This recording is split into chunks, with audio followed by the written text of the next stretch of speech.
पिछले वीडियोज में हमने बेस मल्टीप्लिकेशन का यूज करके मल्टीप्लाई करना सीखा। इस वीडियो में हम लोग बेस मल्टीप्लिकेशन मेथड का यूज करके स्क्वायर करना सीखेंगे। जैसे कि आपको 99 का स्क्वायर निकालना है, तो आप सबसे पहले ये देखो कि ये 100 से कितना कम है, 100 से 1 कम है, यानी कि बेस इसका 100 हो गया। अब इस 1 का अगर मैं स्क्वायर करूँ तो ये क्या हो जाएगा, 2 डिजिट में लिखना है तो 01। अब इस 99 से 1 को माइनस कर दो तो ये क्या हो जाएगा, 90 और 9801 इस सवाल का सही उत्तर हो जाएगा। अगर मैं आपको बोलूँ कि 103 का स्क्वायर निकालो तो इसका बेस आप क्या ले सकते हो, ये 100 से कितना ज़्यादा है, 3 ज़्यादा है, मीन्स 3 का स्क्वायर करोगे तो क्या हो जाएगा, 09 और 103 में ये 3 जोड़ दोगे तो क्या हो जाएगा, 106 और 10609 इसका सही आंसर हो जाएगा। अब आपको अगर 198 का स्क्वायर निकालना हो तो ये देखो, ये 200 से 2 कम है, यानी कि बेस इसका अब की बार 200 हो जाएगा। अगर मैं 2 का स्क्वायर करूँ तो क्या लिख सकता हूँ, 04। ठीक।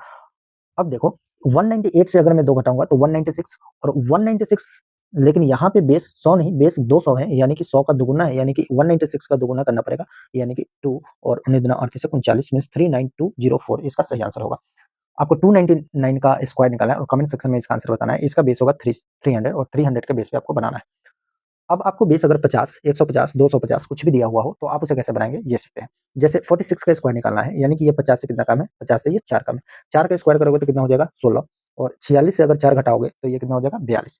लेकिन बेस यहाँ पे 100 नहीं है, बेस यहाँ पे 50 है, मींस 100 का आधा है। इसी 42 का अगर मैं आधा कर दूं तो 21 मींस 21 16 इसका आंसर हो जाएगा।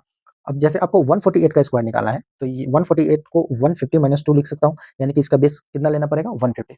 चलो 2 का अगर मैं स्क्वायर करूँ तो 2 का स्क्वायर करूंगा तो 4, 148 से 2 जाएगा तो कितना हो जाएगा, 146। 146 अब देखो 150 150 100 का कितना है, 100 का 3/2 गुना, तो यहाँ पे यानी कि 3/2 से गुना करना पड़ेगा हमें। तो ये कितना हो जाएगा, 7 और 3 मीन्स 912 मीन्स 219 04 इस सवाल का सही उत्तर होगा। आपको 249 का स्क्वायर करना है और कमेंट सेक्शन में इसका आंसर बताना है। अगर बेस 1000 हो तब स्क्वायर कैसे निकालोगे, जैसे यहाँ पे देखो 999 1000 से 1 कम है। अब 1 का स्क्वायर करोगे तो 1 लिख दो, लेकिन ध्यान देने वाली बात यह है कि यहाँ पे 3 जीरो है, यानी 3 जीरो है, यानी कि 3 डिजिट लेना पड़ेगा, 001 लिख दो। अब 999 से अगर मैं 1 घटा लूँ तो 998 और 998001 ही इस सवाल का सही उत्तर होगा। अब 997 का स्क्वायर आपको निकालना है और कमेंट सेक्शन में इसका आंसर बताना है। Thank you for watching.